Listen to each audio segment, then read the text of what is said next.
স্বামী আমাকে বিয়ে করছে সন্তানের জন্য, কিন্তু সন্তান হওয়ার পরের থেকে আর আমার তেমন একটা দেখশন করে না, ছেলে মেয়েকে না।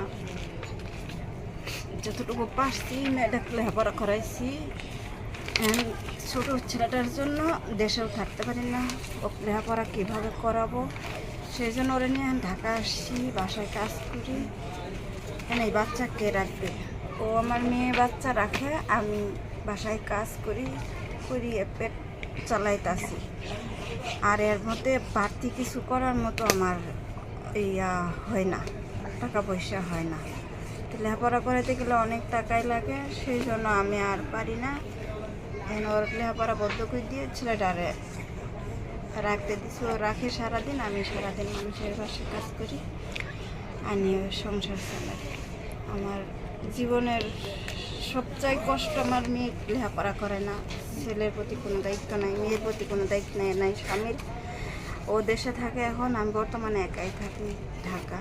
আগেও থাকছি ঢাকা, ওই মেয়ের লেখাপড়া করাইছি। ছেলে হওয়ার পরে আর ওরে দেশে রাখতে পারি না, বাচ্চা রাইখে ওর আমার মা বুড়া হয়ে গেছে, আমার ছেলেরা রাখতে পারে না, সেই জন্য আমি ওরে লেখাপড়া বদ্ধ করেছি। এই লেখাপড়া বদ্ধ করে দেওয়ার কারণে ওর লেখাপড়ার প্রতি অনেক আছে আর কি, মন মানসিকতার লেখাপড়ার প্রতি অনেকই গুরুত্ব আছে। কিন্তু আমি লেখাপড়া ওরে করাইতে গেলে বাচ্চা রাখার লোক নাই, আবার ওরে নিয়ে আমি যদি দেশে থাকি লেখাপড়া করাই, তাহলে আমার টাকা পয়সা হয় না, না ভাতের চাল ডালি কিনবো, না ওর স্কুলের খরচই দিব, না কাপড় চোপড়ি বানাই দিব, স্কুল ড্রেস বানাই দিব।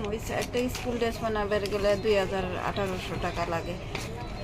এখন আমার এই ওরকম সমর্থ আর কিছুই কুলায় না, ওর বাপ কিচ্ছু দেয় না, মানে ফিরেও চায় না, দিবে তো ভালো দূরের কথা। কী খাচ্ছি, কী করছি না করছি দেখাশোনা করেই না।